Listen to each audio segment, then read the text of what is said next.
연습을 한다고 생각을 해주세요. 자, 이제 마지막입니다. 마지막 그 무평균의 추정이라는 부분인데 이거 여기가 좀 굉장히 추상적이에요. 아까 말했던 거 너무 막 깊게 파고들면 제가 굉장히 민망해지거든요. 저도 잘 몰라요. 그러니까 그냥 그런가 보지 하고 넘어가야 되는 부분들이 좀 있다는 거. 자, 한번 가보도록 합시다. 사실은 조금 똘똘한 친구들이라면 앞단원에서 배웠던 내용이 뭔가 좀 이상하다라는 걸 진작에 간파를 했을 거예요. 뭐가 이상한 거냐면 아까 제가 이렇게 가르쳐드렸죠. 모집단이 있는데 모집단을 전수조사하는 게 너무 힘들어. 전체적으로 조사하는 걸 전수조사라고 하거든요. 그래서 이거 불가능한 상황이 너무 많다 보니까 일부 표본을 뽑아가지고 이 표본을 가지고 조사를 하는 것이 현실적인 것이다 라고 이야기를 했었어요. 맞죠?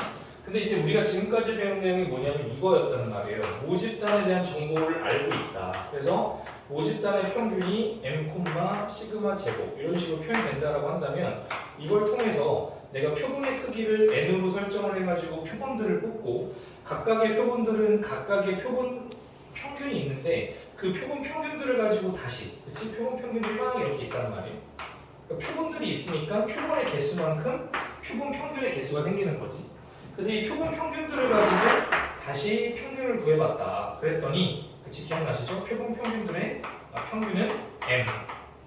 그 다음에 표본 평균들의 분사는 뭐였습니까? n분의 시그마 제곱이었어. 그러다 보니 표본 평균들도 나름 정규 분포를 따른다라고 생각할 수가 있고 이런 식으로 정리할 수 있다라는 걸 배웠습니다. 자, 근데 여기서 뭐가 이상한 거냐면 화살표의 방향이 이상하다라고 빨리 느꼈어야 돼, 사실.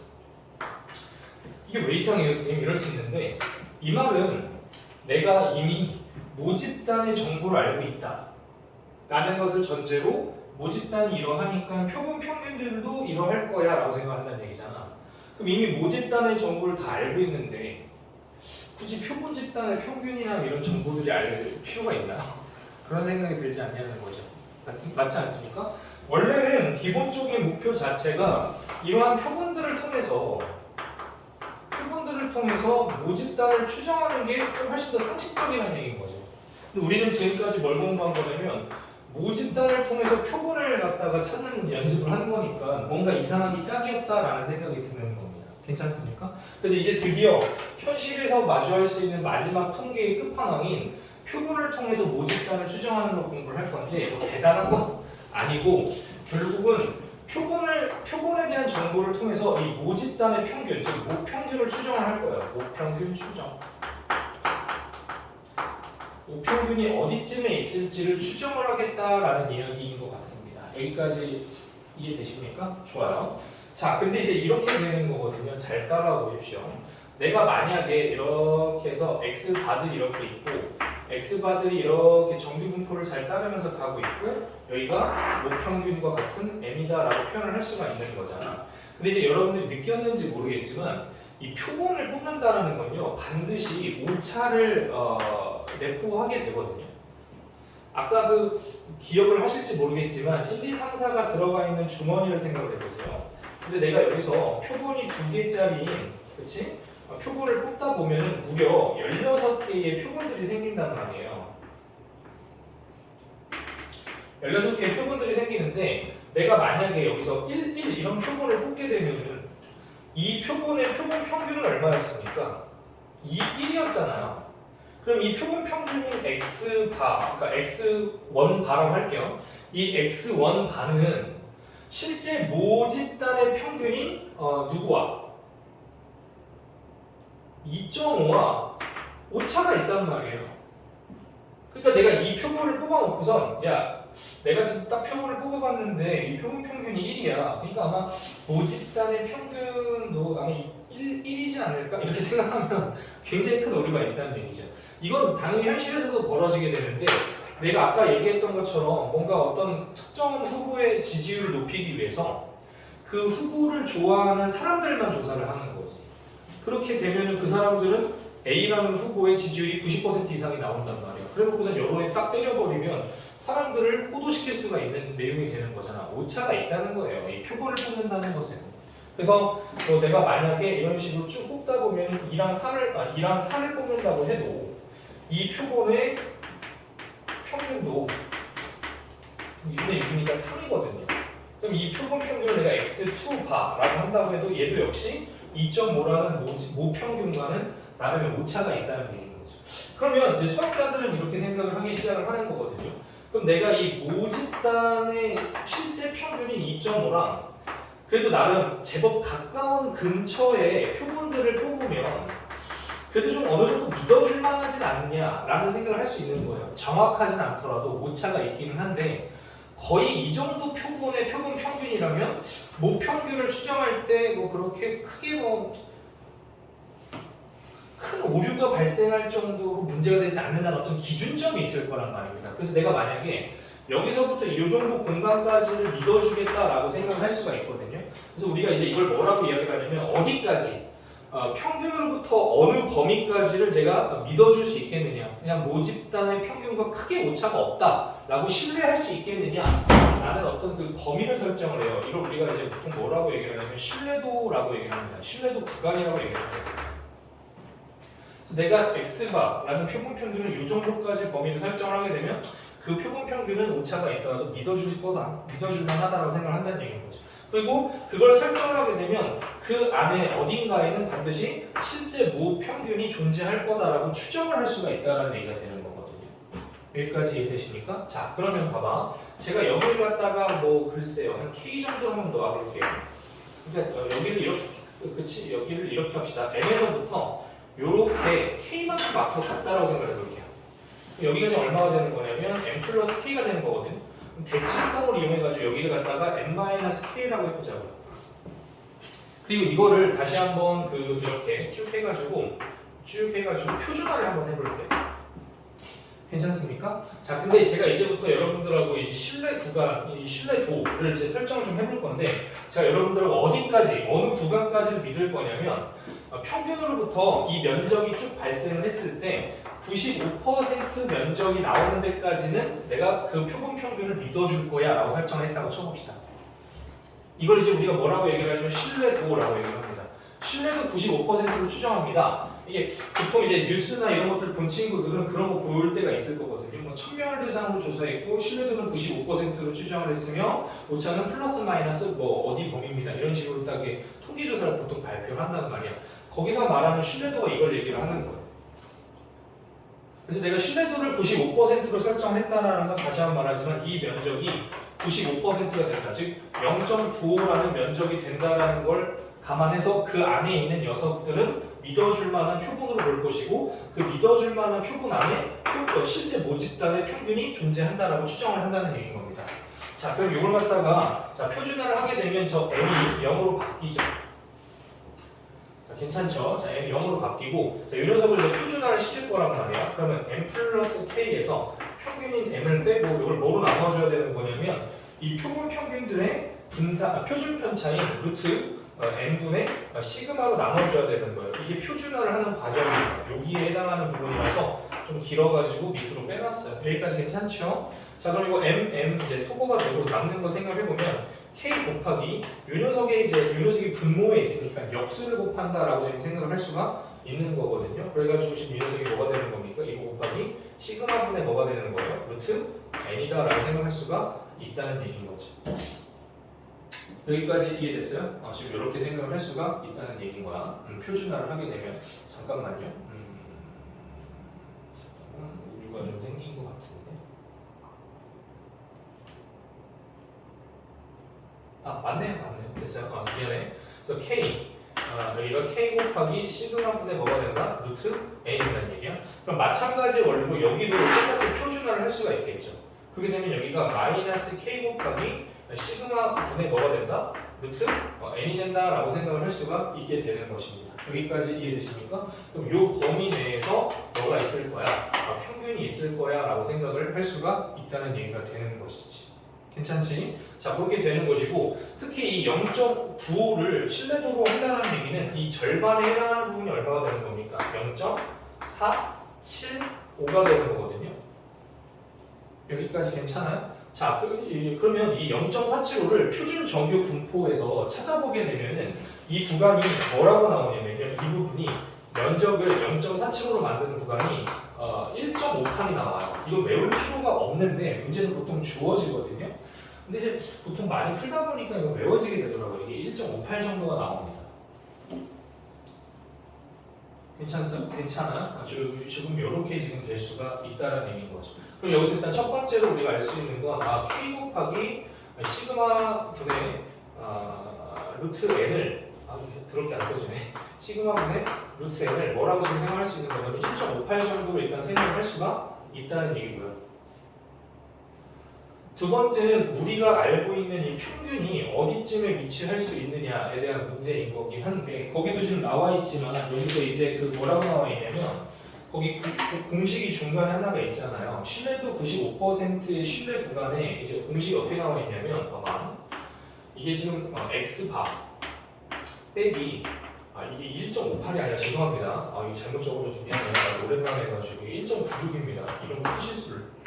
그래서 다시 보면은 x바 마이너스 1.96 곱하기 루트 n분의 시그마에서 x바 더하기 1.96 곱하기 루트 n분의 시그마 이하 사이에 모집단의 평균이 모평균이 존재할 거다라고 추정할 수 있다는 거거든요. 그러니까 이제 이 공식이 어떻게 나오는지 이제부터 좀 간단하게 지금까지 설명한 걸 토대로 설명을 좀 드릴게요. 일단 이걸 역으로 추리하면 되게 이제 이해가 좀 빠르실 수도 있는데 봐봐. 이게 결국 이런 거예요. x바라는 게 이제 말 그대로 표본 평균이지 않습니까?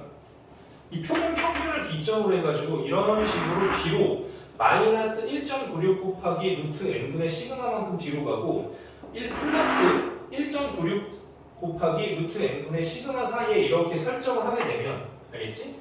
이렇게 이 범위를 이렇게 설정을 하게 되면 그 안에 반드시 뭐가 존재할 수 있다는 얘기인 겁니까? 모집단의 평균이 모평균이 존재할 수 있다라고 본다는 얘기가 되는 거예요. 자, 이게 지금 무슨 말이냐면 자 이렇게 정리를 해볼게요. 이거 좀 싹 다 지우고 공식이 어떻게 만들어졌는지 간단하게 설명하는 게 되게 중요하구나. 이렇게 할 것을 너무 빠르게 하려다 보니까 제가 조금 무리해가지고 잘못 설명을 좀 하는 부분도 있는데 봐봐. 그럼 이제 지금 이 공식을 이제 외우는 게 전부거든요. 끝이에요. 이제 이게 왜 그렇게 나오는 거냐면 이 그림을 다시 한번 봐봐요. 이렇게 해서 표본 평균들이 있는 거죠. 짜자잔 짜잔 이렇게 해서 여기 딱 중간에 모평균이 이렇게 있어요. 나는 지금부터 뭘 할 거냐면 이 모평균이 어디에 있는지 추정을 할 거란 말이에요. 뭘 통해서? 내가 표본을 뽑아가지고 그 표본들을 통해서 이 모평균을 역으로 추정을 할 거란 얘기죠. 그러면 내가 무언가를 뽑을 거 아니야. 어떤 표본을 딱 뽑게 되면 그 표본만이 가지고 있는 아주 고유한 표본 평균들이 있을 거란 말이지. 괜찮습니까? 근데 이 녀석으로부터 이렇게 떨어지는 거야. 이렇게 이만큼 떨어지는 거지. 얼마큼 떨어지는 거냐면 아까도 말했던 것처럼 1.96 곱하기 루트 n분의 시그마만큼. 알겠습니까? 요만큼 떨어졌어. 알겠지? 여기서 1.96 곱하기 루트 n분의 시그마만큼 앞으로 가가지고 여기가 지금 뭐가 되는 거야? x바 더하기 1.96 곱하기 루트 n분의 시그마가 된단 말이야. 그러면 이 범위 내에 이 파란색 전체 범위 내에 일단 누가 지금 들어가 있다라고 볼 수가 있는 거죠? 모평균이 들어가 있다라고 추정할 수가 있다는 얘기예요. 지금 현재 이 그림을 이 공식을 그림으로 표현하면 저렇게 된다는 얘기인 거예요. 여기까지 받아들일 수 있겠어요? 자, 근데 이거를 유리화가 아니라 표준화를 한번 해보자는 말이에요. 자, 표준화를 해보면 자, 이 녀석을 한번 표준화를 해볼게요.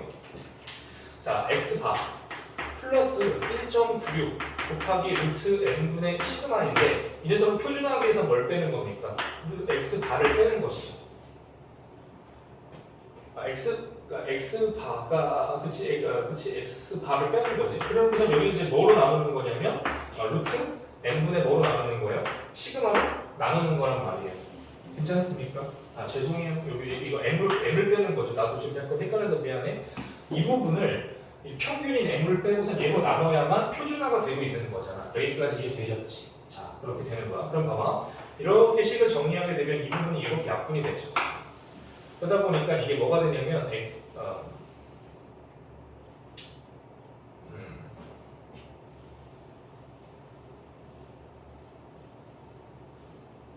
잠시만요. 아씨, 이 증명유지가 왜 이렇게 원래 어렵냐? 확 와닿지가 않는데.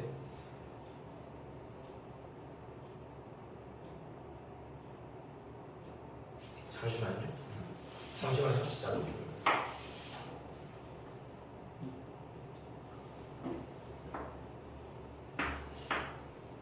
진짜 미안해.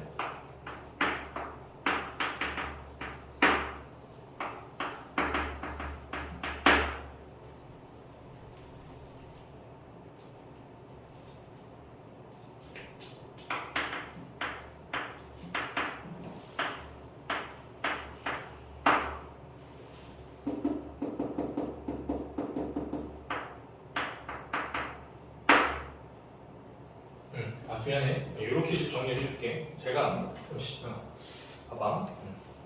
어떻게 증명을 해줘야 되는 거냐면 지금까지 한 말이 다 틀린 게 아닌데 머릿속으로 내가 정리를 한 거를 말로 제대로 못했어. 이렇게 생각을 해야 돼. x 바가 있고 이렇게 있고 여기 이제 모평균이 n이 있어. 그치? 근데 아까 내가 맨 처음에 얘기했던 거 있잖아. 이 녀석으로부터 어디까지 구간을 신뢰할 수 있을 것인가를 생각했던 거 기억나시지? 그래서 우리가 신뢰도 95%로 추정을 하겠다라고 했단 말이야. 그 말이 뭐냐면 여기서부터 여기까지 딱 면적이 몇 퍼센트가 됐을 때 0.95, 그치? 95%가 됐을 때 이 구간까지 x바를 뭐 하겠다? 신뢰하겠다라고 본 거란 말이죠. 여기까지 이해되십니까? 그러면 이게 이제 0.95가 되려면 이 절반의 면적이 얼마가 돼야 된다고 했어요? 0.475가 돼야 된다고 했었죠. 내가 맨 처음에 잘하다가 한번 꼬아주고 됐잖아. 그래서 이제 지금 현재 이 상황을 수식으로 표준화를 통해서 한번 표현을 다시 한번 해보는 것 뿐인 거야. 그래서 지금 이걸 갖다가 Z로 이렇게 옮기게 되면 이 0.475를 만들어내는데 필요한 이 구간의 값이 1.96이에요. 여기까지 이해되셨어요? 1.96이 되는 것이고 지금 여기 지금 뭐가 쭉 깔려져 있는 겁니까? X 바들이 깔려져 있는 거거든요. 그럼 이런 것들을 표준화를 하게 된다는 건 이렇게 되는 것이죠. 여기를 만족시키는 어떤 특정한 여기를 만족시키는 표본 표준이 있을 거 아닙니까? 됐죠? 자, 그런데 이 녀석을 표준화를 하게 되면 이렇게 되는 여기에 1.96이 돼야 된다는 얘기인 거예요. 그러니까 표준화를 하는 과정을 보여드리게 되면 X 바에서 모평균인 n을 빼고 그 다음에 표준 편차인 n분의 루트 n분의 뭘로 나누는 겁니까? 시그마로 나누면 되는 거죠. 이해됐어요? 그래서 얘가 이렇게 표준화를 통해서 뭐가 돼야 되는 거다? 1.96이 돼야지만 여기가 뭐가 유지가 된다는 얘기입니까? 0.475가 유지가 된다는 얘기가 되는 거예요. 그래서 요 식을 정리를 하게 되면 양변에 루트 n분의 시그마를 곱하게 되죠. 그럼 x 바 마이너스 n은 1.96 곱하기 루트 n분의 시그마가 되는 거예요. 괜찮습니까? 그런데 지금 보시면 정확하게 말하면 우리가 이 x 바들이 그러니까 즉 이 x 바 그러니까 m이 여기서 여기 사이에 들어가는 거잖아. 여기에서 마이너스 x가 이 사이에 들어가는 거란 말이야. 자, 그래서 나온 결론이 지금 잘 봐. 이걸 m으로 정리를 하게 되면 봐봐.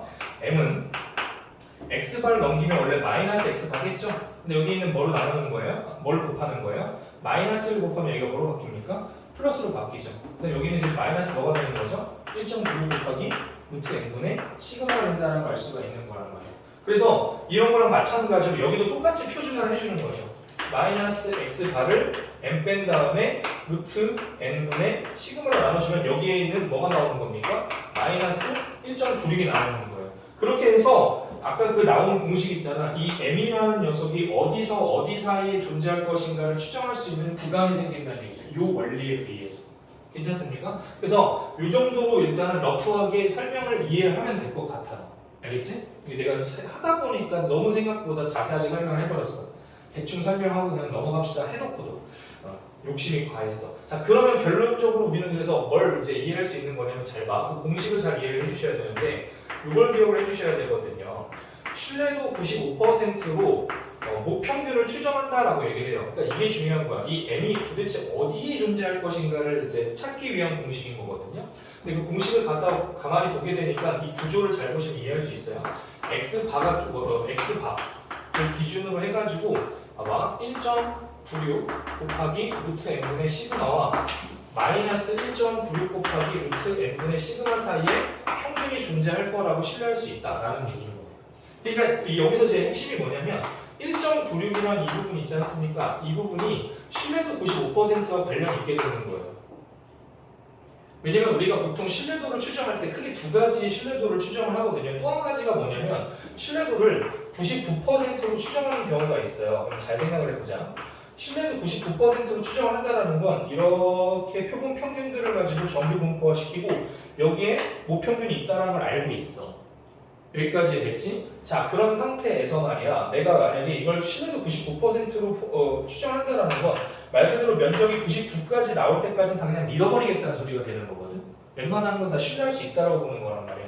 그렇게 되면 이게 딱 절반으로 쪼갰을 때 이 0.99를 2로 나누면 얼마가 될까요? 0.495가 되겠죠. 그치? 0.45 정도가 될 거란 말이야. 그리고 이제 이 녀석을 이게 표준화를 딱 시켜보게 되면 Z로 딱 옮겨졌을 때 이렇게 돼서 이 M은 0이 되지 않습니까? 그리고 여기 면적을 0.495로 만드는 이 지역이 2.58이에요. 외울 필요는 없어요. 문제에서 보통 주어집니다. 근데 이제 자연스럽게 외워진다는 얘기지. 그러니까 이 부분이 바뀌는 거거든요. 그래서 신뢰도가 99%일 때 신뢰도가 99%일 때 모집단은 어디서 어디 사이에 있다라고 생각하는 거냐면 x바를 기준으로 해가지고 2.58 곱하기 루트 n분의 시그마 x바 더하기 2.58 곱하기 루트 n분의 시그마 사이에 있다라고 본다는 얘기인 거예요. 그래서 이 지금 내가 빨간색으로 네모박스 치는 부분이 누구와 관련 있는 부분이다. 신뢰도와 관련이 있다는 거야. 그래서 내가 이걸 공부하다 보면은 되게 좀 항상 좀 뭐라고 해야 되지? 특이하다. 이 용어가 좀 나한테는 안 맞는다는 걸 어디서 느끼냐면 나는 그렇게 느꼈던 것 같아. 신뢰도 95%라는 말과 신뢰도 99%라는 말만 봤을 때 뭔가 신뢰도 99%가 더 뭔가 파지티브한 느낌이 있거든. 그냥 뭔가 더 좋은 느낌이 들고 신뢰도가 더 높은 상태인 건가? 뭔가 믿을 만한 자료라는 건가? 이런 느낌이 들더란 말이야. 근데 이 실제로 개념은 뭐가 되는 거냐면 신뢰도를 99%로 설정한다는 건 조금 더 넓은 면적까지 믿어주겠다는 얘기거든요. 마음이 넓은 거예요. 얘보다.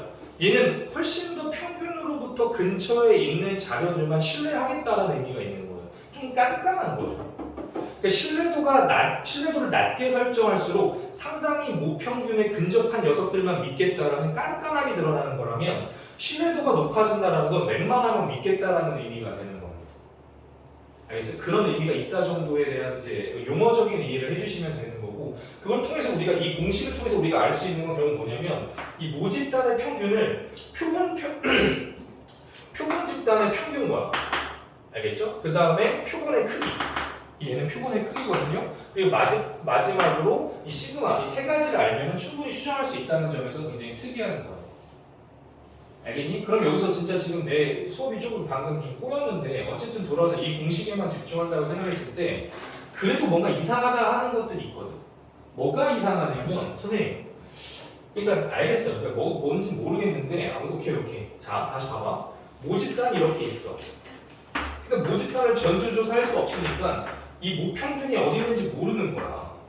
그래가지고 이게 어디에 있을까를 추정하는 과정이라는 건 알겠다 이거야. 근데 그러니까 우리는 일단 전제 조건이 뭐냐면 모집단에 대한 정보를 모른다는 게 일단 중요한 거죠. 모르니까 나는 표본을 뽑는 거죠. 이 표본을 뽑으면 표본을 가지고 표본 평균도 구할 수 있고 뭐도 구할 수 있다는 얘기니까 표본 표준 편차도 구할 수 있기는 해요. 우리는 이거는 현실적으로 구할 수 있어요. 근데 우리는 이걸 가지고 얘를 뭐 해줘야 되는 겁니까? 추론해주는 게 핵심인 거지 않습니까? 그래가지고 이 표본 평균을 구하기 위해서 우리가 필요한 자료가 세 가지라는 얘기예요. 첫 번째가 뭐라고? 표본 평균. 이걸 알아줘야 된다는 얘기인 거거든요. 두 번째는 표본의 크기. 여기서 이제 표본의 크기를 n이라고 설정을 하겠지. 뭔가 뽑게 된단 말이야. 그게 필요하다는 얘기고 공식상. 마지막으로 뭘 알아줘야 된다는 얘기는 얘를 알아줘야 된다는 얘기예요. 근데 선생님 그럼 문제가 되잖아. 모집단의 모집단에 힘들어. 모집단의 표준 편차가 필요하다고 한다며. 아니 표준 편차 구할 때 모집단의 평균도 알아야 되는데 아니 뭔가 문제가 있는 공식 아닙니까? 이제 이렇게 돼야 된다고요 사실은. 그래서 이걸 통계학자들이 오지게 연구를 하니까 이 녀석을 대신해서 이 녀석을 써도 된다는 걸 발견을 해요. 이 녀석을 S로 바꿔도 되고 그냥 알아도 해요 상식적으로. 그래야만 말이 맞거든요. 그래서 이 녀석을 아까 그 보정을 해주는 과정에서 표본 표준 편차를 구하는 과정에서 편차 제곱의 평균을 구할 때 뜬금없이 전체 도수에서 1을 뺐던 거 기억나시죠? 그게 이제 얘네들끼리 서로 완벽하게 보완을 해주기 위해서 이걸 1을 빼주는 게 훨씬 더 모집단을 추정할 때 좋더라라는 걸 발견을 한 거야. 통계학자들이 후대에. 불과 10여 년 전에. 알겠어요? 그래서 교과서가 그 사이에 바뀌었거든요. 아시겠죠? 그래서 이게 굉장히 현대 수학이에요. 실제로 이제 통계는 현대 수학이다라고 생각해 주시면 되고 이걸 가지고 일단은 추리할 수 있다는 거. 그래서 문제를 풀면서 나머지 이걸 이제 다시 한번 퍼즐을 좀 맞춰줄게. 선생님이 공식 유도를 하는 과정이 유리하지 않았으면 좀 사과를 드리고 어쨌든 그럼에도 불구하고 이 공식을 잘 써먹기만 하면 크게 문제가 변형될 여지가 없는 부분이라서 어려운 부분은 아니다라고 제가 자신 있게 얘기할 수 있거든요. 문제 풀어보면 네네 저도 좀 그런 것 같았어요. 그래가지고 이제 문제 실제로 풀어보면 대충 알겠네 딱 이 느낌이 들 거야. 너무 두려워하지 말고 한번 가보도록 할게. 그냥 천천히 풀어보자. 자 1번을 볼게요. 자 정규분포 m 2의 제곱을 따르는 모집단이 있다. 모집단이다.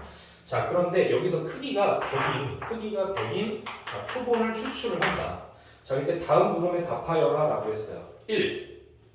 표본 평균이 60일 때 이렇게 쓰면 되죠. 표본 평균이 60일 때 모평균 m의 신뢰도 95%의 신뢰 구간을 구하여라 라고 얘기를 했단 말이죠. 아까 우리가 배웠던 공식이 신뢰 구간이에요. 알겠습니까? 신뢰 구간이라는 건 말 그대로 이 알 수 없는 모집단의 평균인 모평균이 어디쯤에 존재한다고 신뢰할 수 있는지를 그 구간으로 보여주고 있다. 이렇게 해서 신뢰 구간이라고 하고 있는 거거든요. 근데 이제 공식이 뭐냐면 x 바를 기준으로 생각을 하는 거란 말이에요. 알겠습니까? x 바를 기준으로 해서 60에서부터 빼기 95% 신뢰도에 해당하는 게 뭐다? 1.96이고 곱하기 루트 m, 그러니까 루트 100이죠. 이거분의 시그마 뭐라고 되어 있다? 2이다. 그래서 여기 이상이 되는 거고 똑같이 대칭성을 가지고 이 60으로부터 이번엔 빼는 게 아니라 더하는 거죠.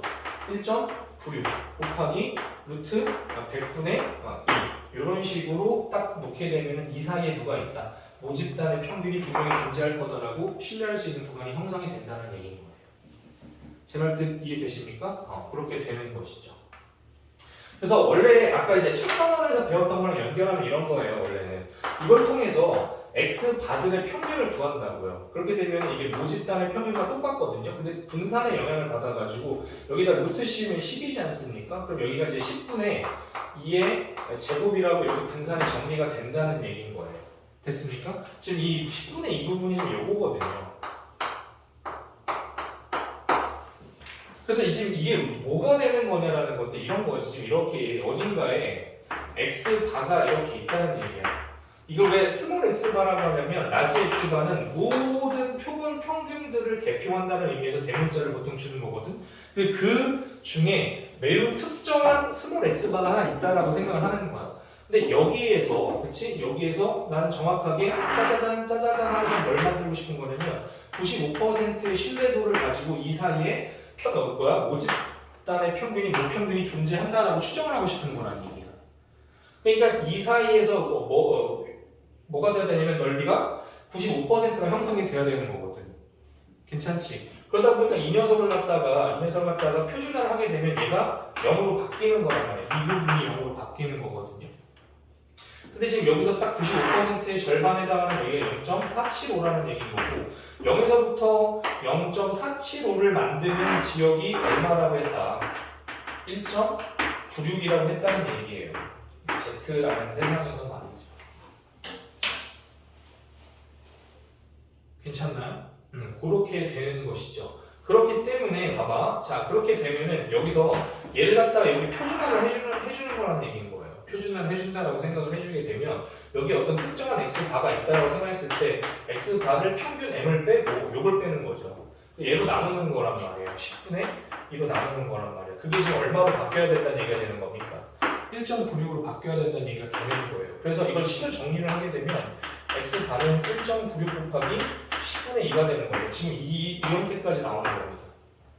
괜찮습니까? 그리고 현재 x바는 60이라고 설정을 해주는 거거든요. 60 알겠죠? 여기가 지금 x바가 아니고 좀 실수를 했는데 x바 마이너스 m이 되는 것이죠.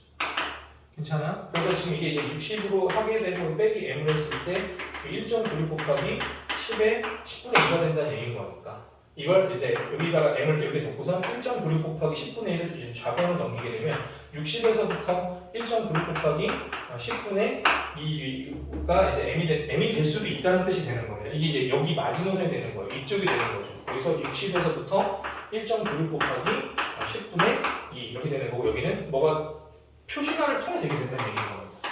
무슨 뜻인지 알겠습니까? 얘가 60, 진짜 조율하기 힘든데 봐봐. 이런 거 여기 60이 있다고요.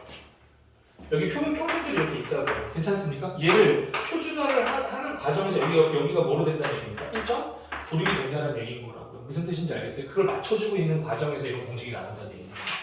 그거는 충분해요. 2번에 표본 평균이 100이다. 그리고 모평균 신뢰도 M의 신뢰도를 99%로 했을 때 신뢰 구간을 구해보자 라고 얘기를 했습니다. 자, 그러면 역시 어렵지 않아. 2번 이렇게 풀면 돼. 표본 평균이 100이다 라고 하면 X바를 100이라고 하면 되는 겁니다. 이게 표본 평균이라는 얘기인 거죠. 그리고 이제 M을 구간을 추정을 해보게 되면은 이 100을 기준으로 해가지고 자 더하기 99%에 해당하는 게 얼마라고 했습니까? 2.58이라고 했어요. 2.58 곱하기 루트 100분의 2 공식을 외워주셔야 되는 거예요. 아시겠죠? 그리고 여기는 대칭성을 가지고 100 빼기 2.58 곱하기 루트 100분의 2가 되는 것입니다. 여기까지 이해되십니까? 네, 이 정도로 처리해 주시면 될 것 같아요. 자, 그럼 이제 2번 한번 보도록 할게. 자, 2번을 보시게 되니까 정규 분포를 따르는 어느 모집단에서 크기가 100인 표본을 임의 추출해서 평균과 표준 편차를 조사한 결과 그 평균이 70이고 표준 편차가 10이래요. 그림으로 이제 설명드리면 이런 거예요. 어떤 모집단이 있는데 너무 전수 조사하기가 힘들었어요. 일부를 뽑아서 추출했어요. 근데 그 표본의 크기가 100인 겁니다. 됐습니까? 그럼 원래는 표본의 크기가 100이면 되게 다양한 표본들이 나온다고 했잖아. 근데 이게 지금 어떤 얘기가 되는 거냐면 쫙 이렇게 해서 엄청나게 많은 표본들이 생기는데 그 중에 딱 하나를 가지고 얘기하는 거거든. 이 표본이 가지고 있는 표본 평균이 있을 거고 이 표본이 가지고 있는 표본 표준 편차가 있을 거 아닙니까? 근데 지금 그걸 지금 문제에서 뭐라고 하고 있는 거냐면 이 표본을 추출하여서 평균과 표준 편차를 조사한 결과 이 평균이 70이고 이 표준 편차가 10이다라고 이렇게 알려주고 있는 거예요. 그래서 아까랑 혼동을 하시면 안 되는 게 이 전체 값을 가지고 이 전체 값에 대한 평균을 구하는 게 70이라는 얘기가 아닙니다. 지금. 이 용어를 헷갈리시거든요. 나중에 가면. 표본 평균의 평균이다라고 하는 건지 그냥 표본 평균이라고 하는 건지 좀 잘 생각을 해보셔야 돼요. 이 말장난이 오지게 심한 부분이야. 그래서 지금 이 얘기를 하고 있는 거예요. 자, 이때 모평균 M의 신뢰도 99%의 신뢰 구간을 구하라. 그래가지고 베타 마이너스 알파를 찾아라 라고 했단 말이야. 그럼 한번 추정을 해볼게. 그냥 공식 그대로 쓰면 돼. 70을 기준으로 해가지고 신뢰도를 99%로 했으니까 99%를 만드는 값이 2.58이란 말이야. 곱하기 이 표본의 크기에다 루트를 씌운 걸 분모에다 깔고 그다음에 표본 표준 편차를 여기다 써도 된다고 했단 말이지. 됐어요? 원래는 아까 1번하고 공식을 잘 기억을 해야 돼요. 모집단의 모평균과 모집단의 표준 편차가 있는데 얘를 써도 되고 얘를 써도 된다고 얘기를 했었습니다. 그 다음에 이걸 이제 2.58을 빼는 게 아니라 2.58을 더하기로 바꿔가지고 이렇게 구간을 설정을 하게 되면 요 사이에 당연히 평균이 들어간다는 얘기인 거죠. 근데 이제 문제에서는 이걸 갖다가 알파라고 했어요. 이쪽 왼쪽을 알파. 그다음에 이쪽 오른쪽을 뭐라고 한 겁니까? 베타라고 해서 이 베타에서 뭘 빼라고 했습니까? 알파를 빼라고 한 거죠. 이걸 우리가 이제부터 뭐라고 하냐면 신뢰 구간의 길이라고 얘기를 합니다.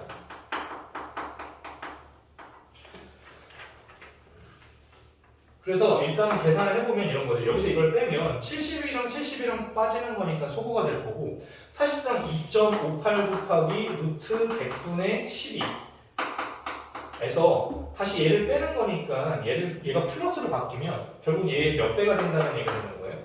2배가 된다라고 생각할 수가 있죠. 그래서 이렇게 계산을 해주시면 되는 건데 이걸 왜 신뢰 구간의 길이라고 얘기를 하냐면 아까도 얘기한 것처럼 이렇게 되는 거예요. 우리가 이제 표본 평균 이제 X 바들이 있고 굉장히 많은 애들이 있는데 지금 이렇게 해가지고 지금 여기에 이제 이게 M이 있는 거야. 근데 우리가 이게 어디에 있는지 추정을 하고 있는 건데 내가 이 많은 것들 중에서 어딘가를 뽑은 거지. 70이라는 걸 뽑은 거야. X가 70이라는 게 뽑은 거거든. 그래서 여기서부터 2.58 곱하기 루트 100분의 10이라는 라인이 생기고 이렇게 생기면 이 라인 속에서 99%가 만들어져가지고 이 안에 모평균이 들어갈 거라고 추정할 수 있다는 얘기가 되는 거거든요. 그러니까 지금 여기에 뭐가 생기는 거예요? 구간이 생기는 거예요. 모집단을 추정할 수 있는 구간이 생기는 거고 여기서부터 여기까지의 길이니까 당연히 신뢰 구간의 길이라고 볼 수가 있다는 얘기인 거죠. 신뢰 구간이 길이인 거니까 여기서 베타죠. 여기 알파를 뭐 한 겁니까? 뺀게 된 겁니다. 이해되십니까? 그래서 그냥 이제 우리는 이걸 구할 때 어떻게 할 거냐면 이 절반, 그치? 이 70을 뺀 이 절반 부분을 몇 배 하면 되겠다. 2배 하면 그냥 구할 수 있겠다고 생각할 수가 있다는 얘기야. 자, 3번 볼게요. 3번을 보시게 되면 자, 구리의 비중을 측정하는 물리 시험에서 64명의 학생이 측정한 값의 평균은 8이고 표준 편차는 2.4였대요.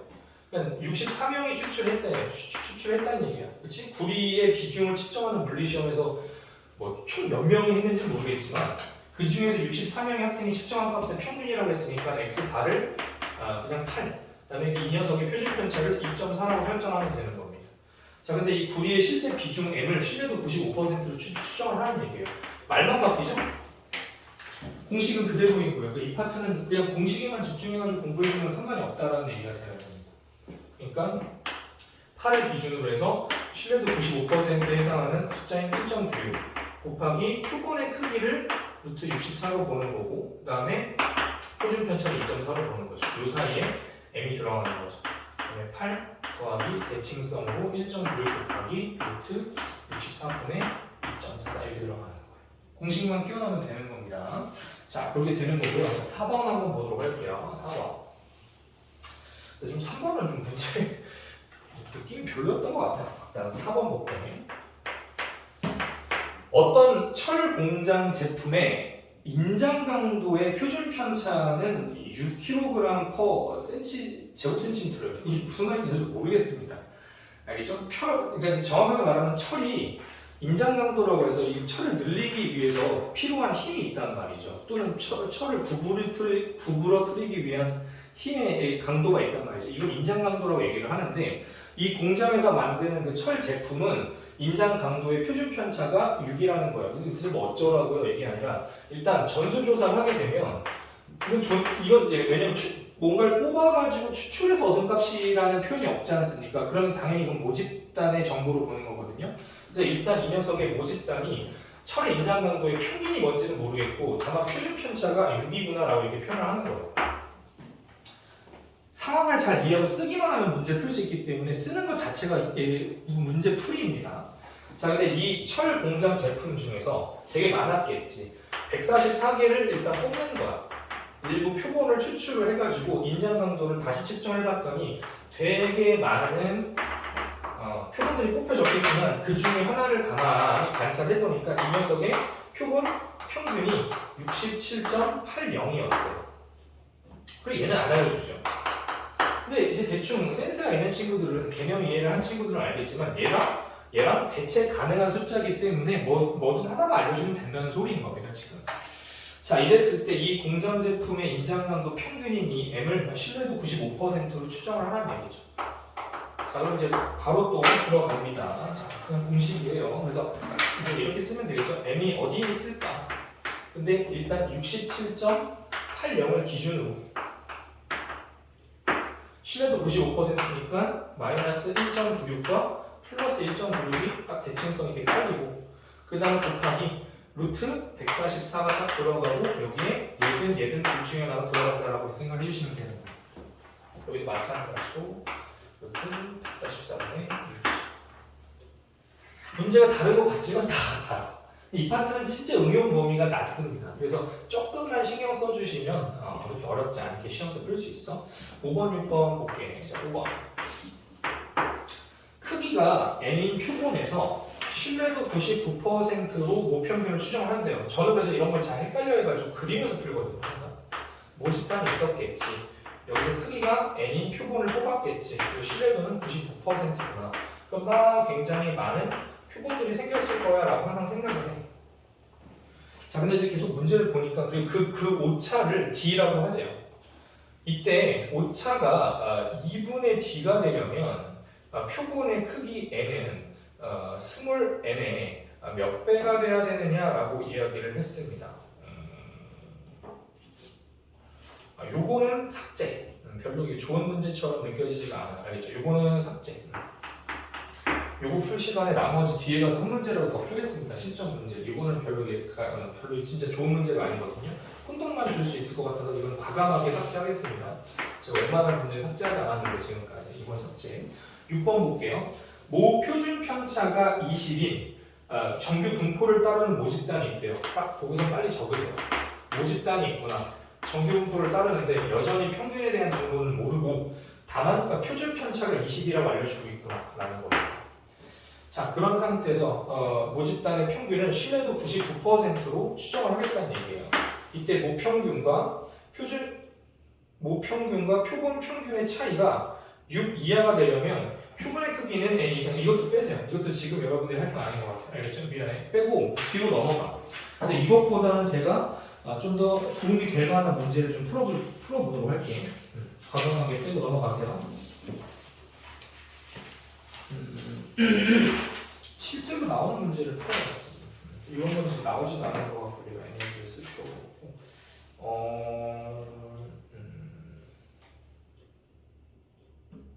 좋은데? 봐봐. 7번은 볼게요. 7번. 그 55페이지 7번이거든요. 보이세요? 이런 문제들은 이거 한번 풀어볼게요. 마지막에 좀 더 의미 있는 문제를 풀어주고 싶어서 그런 거니까. 페이지 55페이지 7번입니다. 이거 괜찮거든요. 실제 수능 문제인데 대중교통을 이용하여 출근하는 어느 지역의 직장인의 월 교통비는 평균이 8이고 표준 편차가 1.2인 정규 분포를 따른대요. 내가 조사한 건 뭐구나? 교통비야. 월 교통비. 그리고서 이제 이게 평균이 얼마다? 8이고 표준 편차가 1.2. 근데 여기서 이제 우리가 생각할 건 뭔가 추출해가지고 얻은 정보는 아닌 것처럼 느껴지죠. 그러니까 이게 일단 모집단 정보로 느껴져야 되는 겁니다. 자, 계속 읽어볼게요. 대중교통을 이용하여 출근하는 이 지역의 직장인들 중에 임의 추출한 N명이 있다는 얘기야. 원래 이제 이런 지역이 있어. 모집단의 정보를 이미 알고 있는 상태입니다. 근데 이제 이 상태에서 우리가 이제 N명을 추출을 하는 거죠. N명을 추출해서 월 교통비의 표본 평균을 X바라고 하겠다는 얘기죠. 이렇게 쭉 이렇게. 그치? 쭉 표본들을 뽑게 되면 얘네들 각각 뭐가 있다. X바들이 있다는 얘기예요. 근데 그 이제 표본 평균을 X바라고 할 때 이제 문제에서 요구한 게 뭐냐면 이 표본 평균이 7.76 이상, 8.24 이하의 확률이 0.6826 이상이 되기 위해서는 n의 값이 최소 얼마가 돼야 되겠느냐라고 얘기를 했어요. 그러니까 이걸 얼만큼 추출을 해야 되겠느냐 이 문제거든요. 좀 어렵죠. 근데 이 문제가 어려울 때는 두 가지로 생각하시면 돼요. 아까 우리가 이제 첫 번째 시간에 배운 거랑 두 번째 배웠을 때 이제 배운 내용이랑 차이가 뭐냐를 이해를 하셔야 돼. 첫 번째 시간에 배운 건 뭐냐면 모집단 정보를 알고 있다. 그래서 표본 집단의 정보를 뽑아내는 형태의 방향성이 있었어. 두 번째 시간에 배운 건 반대였거든. 표본 집단의 정보를 가지고 모집단을 추정을 하는 거야. 그럼 두 가지로 생각해봤을 때 가만히 보니까 모집단 정보가 너무 제대로 잘 주어져 있다는 것만 캐치해도 어떤 공식을 써서 문제를 풀라는 건지 이해가 더 빠를 거라는 거예요. 특히 이 부분을 알려줬다는 게 핵심입니다. 모집단 추정, 모평균 추정이 아니라는 얘기예요. 이거 뭐 신뢰도도 나와 있지도 않고. 알겠어? 나중에 가면은 공식을 알고 있는데 뭘 써야 되는 거예요? 이런 질문들을 많이 하시거든요. 자, 그럼 봐봐. 모집단의 정보를 이용해가지고 표본 집단의 정보를 찾아낼 겁니다. 자, 근데 이 녀석은 모집단의 평균과 같아요. 근데 분산이 영향을 받는다는 얘기죠. n만큼 뽑았기 때문에 루트 n분의 1.2를 표준 편차로 해서 이렇게 제곱이 되는 겁니다. 괜찮습니까? 자, 이렇게 되는 것이죠. 근데 이제 이 녀석은 아시겠지만 이 녀석을 표준화할 때 굉장히 아주 꿀처럼 쓴단 말이죠. 그래서 이 녀석에 대한 확률을 찾기 위해서 표준화를 할 거라는 얘기야. 자, 그러면 7.76을 평균 8을 뺀 다음에 뭐로 나누는 거냐면 루트 n분의 1.2로 나누는 거고 저기에 있는 8.24도 평균 8을 뺀 다음에 루트 n분의 1.2로 나누는 거죠. 그럼 저 x반은 표준화가 되어서 뭐로 바뀐다는 얘기니까 z로 바뀌고 이 확률이 뭐 이상이기를 원한다. 0.6826 이상이기를 원한다는 얘기인 거예요. 여기까지 괜찮으시죠? 자, 그럼 계속 정리를 한번 해봅시다. 7.76에서 8 빼면 얼마입니까? 0.04에 대한 마이너스 값이죠. 근데 이걸 뭐로 나누고 있는 거냐면 루트 n분의 1.2로 나누고 있는 거란 말이야. 그럼 좀 숫자를 좀 정리를 해주면 번부수 처리를 해줬을 때 이게 1.2분의 마이너스 0. 네. 0.04가 맞아요? 죄송합니다. 7.76에서 8을 빼는 거니까 얼마가 되는 거냐면 0.24죠. 죄송해요. 진짜 고마워. 마이너스 0.24 곱하기 뭐가 되는 거죠? 루트 n이 되는 거예요. 집중 잘해줘서 고맙습니다. 그럼 이거 좀 정리를 해보면 마이너스 빼내고 분모 분자에 110 곱하면 여기가 24 루트 n이 되겠죠. 여기는 100 곱하면 얼마가 됩니까? 120이 되겠죠. 이 정도로 차분히 잘 다듬어 나가게 되면 이게 지금 서로 몇 배 차이야? 5배 차이라서 이게 마이너스 5분의 루트 n이다라고까지 정리가 된다는 걸 확인할 수가 있어요. 얘도 근데 마찬가지인 게 얘는 지금 루트 n분의 1.2 분의 0.24죠. 여기에 이제 마이너스가 아니라 플러스로만 바뀐 거거든요. 제 말뜻 이해되십니까? 자, 그러면 이렇게 z라는 세상을 그림으로 그려보게 되면 여기가 0이라는 얘기예요. 그래서 지금 여기에 뭐가 등장한 거냐면 마이너스 5분의 루트 n이 되는 거고 똑같은 계산의 것이 예상이 되기 때문에 여기는 5분의 루트 n이 된다는 얘기인 거죠. 근데 이 면적이 0.6826 이상이어야 되는데 그럼 내가 그냥 최소값이 여기가 0.6826이라고 생각을 한다면 이것보다 더 넓이가 커지려면 이 값이 점점 더 이게 어떻게 되는 거예요? 커지면 되는 거죠. 그럼 면적이 더 커질 거 아닙니까? 그러니까 지금 여기가 이제 딱 정확한 경계선이 되는 지역이 되는 건데 이 전체 면적이 0.6826이 된다는 건 이 절반 면적은 얼마가 된다는 얘기입니까? 0.3413이 된다는 거예요. 이쯤 되면 표를 보는 거죠. 0.3413과 관련된 어떤 정보가 있는지 보니까 보이시나요? 어디라는 얘기죠 여기가? 1이라는 걸 확인할 수가 있단 말이에요. 여기가 1이 돼야지만 된다는 거고 더 정확하게 말하면 이 경계선 여기가 이렇게 딱 만드는 게 1이기 때문에 우리가 이제 결국 찾아야 되는 5분의 루트에는 이 1을 경계선을 해서 이것보다 더 커도 된다는 얘기입니다.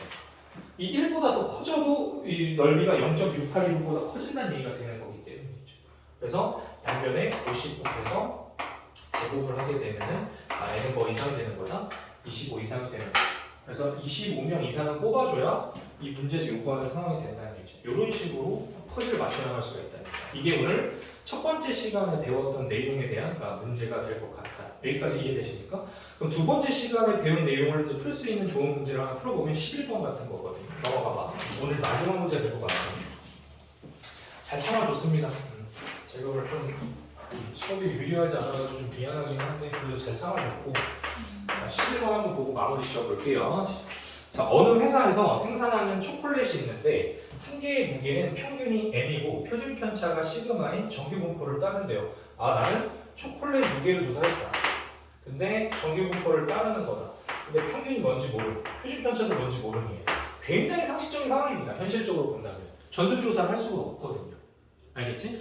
자, 그런데 문제에서 읽어보니까 이 회사에서 모집단이 이렇게 있는데 생산하는 초콜릿 중에서 임의로 추출한 크기가 49인 표본을 조사를 했다는 얘기예요. 그럼 굉장히 많은 표본들이 생긴다는 건데 여기서 말하는 건 그런 이제 여러 가지 표본들 중에서 하나를 조사를 했다는 얘기로 보시는 겁니다. 이걸 딱 조사를 했는데 이 초콜릿의 무게에 표본 평균이 x바래. 다 그래서 우리가 알고 있는 식으로 표현을 해주고 있는 거예요.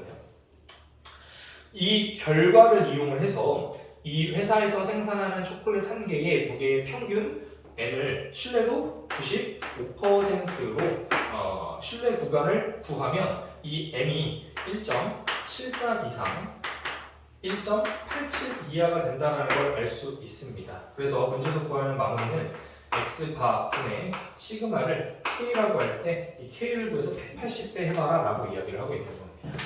자, 그리고 이제 퍼즐을 하나하나 맞춰 나갈 거야. 자, 일단은 모집단의 위치를 추정하고 있는 거니까 거기에 관련된 공식을 생각하시면 되고 특히 신뢰도가 주어져 있으니까 뭘 하는 건지 딱 확실히 보인단 말이야. 특히 모집단 정보가 전혀 없고 표본을 통해서 모집단을 역촌해 나가고 있는 과정이구나를 캐치를 하면 앞에 문제랑은 풀이가 완전 달라진다는 걸 알 수가 있어. 자, 그럼 이제 공식을 써보는 건데 x바가 현재 뭔지 모르지만 여기서 신뢰도 95%에 해당하는 숫자가 1.96이라는 걸 알고 계시고요. 곱하기 루트 n은 루트 49니까 7이고요. 그 다음에 이제 시그마를 뭘 써야 될지 모르는 겁니다. 이거 안 알려줬거든요, 이 문제는. 됐죠? 자, 그 다음에 이 x바를 기준으로 해가지고 1.96 곱하기 7분의 시그마를 더해주는 것. 그 사이에 m이 들어간다는 얘기입니다. 여기까지 받아들일 수 있겠나요? 자, 그럼 계산만 하면 되는 거니까 우리가 이 부분 있지 않습니까? 이 부분이 지금 뭐라고 생각하면 되는 거냐면 1.87이라고 생각하면 되는 거고 이 부분을 지금 뭐라고 생각하면 되는 거예요? 1.73이라고 보면 되는 거예요. 그럼 저는 여기서 이런 식으로 계산을 해볼 것 같아요. 얘네들을 뺄게. x바 더하기 1.96 곱하기 7분의 시그마에서 파란색을 빼는 거야.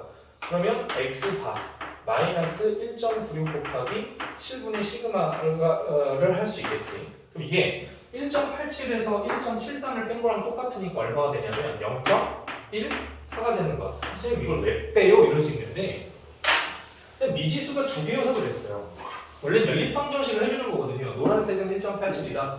파란색은 1.73이다. 근데 현재 미지수는 x바와 시그마가 있다. 그냥 연립방정식 해주는 과정이라서 그거 생략을 한 거거든요. 둘이 빼준 겁니다. 그러면 여기서 이제 문자가 소거되죠. x바가 소거가 되는 거고요. 아까 봤던 그거예요. 실내 구간의 길이 구하는 거 있죠. 1.96 곱하기 7분의 시그마가 몇 개가 되는 겁니까? 두 개가 되는 겁니다. 이게 지금 뭐가 되는 거냐면 0.7 0.14가 되는 거죠. 100분의 14라고 한번 해볼게요. 괜찮습니까? 뭐 0.14라고 해도 되고 상관없을 것 같아. 뭐로 풀어도. 자, 그럼 이제 이걸 가지고 우리가 뭘 구할 수 있다? 시그마를 구할 수가 있다는 얘기인 거야. 그럼 이제 이거 보통 약분되게 되거든요. 여기 약분을 한번 해볼까요? 그럼 이게 얼마? 0.72 14에다가 7, 8에 56이죠? 보통 이거 다 약분되게 돼요. 그렇게 되면 지금 여기가 0.28 곱하기 2 곱하기 시그마는 0.14가 된다는 얘기이기 때문에 얘랑 얘랑 몇 배 차이죠? 2배 차이죠. 그렇게 되면 2 곱하기 시그마가 뭐가 된다는 얘기입니까? 2분의 1이 된다는 얘기니까 시그마는 뭐가 된다는 얘기인 거죠? 4분의 1이다라고 할 수가 있는 겁니다. 여기까지 됐습니까? 그럼 마음에 드는 곳에다가 넣는 거죠. 그러면 x바 더하기 7하고 1.96하고 아까 약분하니까 0.28이었죠? 거기에다가 시그마인 뭘 곱하는 거죠? 4분의 1을 딱 곱해요. 그게 지금 얼마가 된다는 얘기가? 1.87이라는 얘기입니다. 그리고 이제 계산해 주시게 되면 x바를 찾을 수가 있을 텐데 이거 나눠주게 되면 x바 더하기 나눠주게 되면 0.07이 되겠죠. 이게 1.87인 거니까 x바는 뭐였다? 1.8이었다라고 할 수가 있는 겁니다. 그래서 지금 저걸 갖다가 마지막 마무리를 지어보면 x바분의 시그마가 아까 4분의 1이었어요. 0.1 됐죠? 그러니까 이게 지금 뭡니까? 180분의 25가 되는 것이고 그래서 180K를 아까 구하라고 했던 것 같아. 요거 지금 약분을 하려고 됐죠? 그럼 답이 얼마가 되겠어? 25가 되겠어. 계산만 좀 쭉 길어졌던 거지 공식만 알면 그냥 끼워 맞추면 되는 문제라서 여러분들이 연습할 거는 이 그림을 그리는 연습을 좀 해주셔야 돼요. 문제를 보면서. 됐죠? 고생 많았고 참 아쉽네요. 제가 더 꼼꼼하게 더 잘 설명해 줬으면 좋았을 텐데 오늘 특히 마지막 수업을 좀 제가 잘 못한 것 같아서 민망스럽네요. 더 연구해서 다음에는 더 깊이 있게 설명을 드리도록 하겠고요. 그래도 일단 가볍게 한 달이 좀 안 됐어요. 저희가 3주 정도 거의 4주 정도 됐겠네요. 열심히 했으니까 배운 거 토대로 이제 여러분들 도전을 빨리 하셔야 돼요. 지금 당장 시험이 아닌 거라 알겠죠? 고생 너무 많았습니다.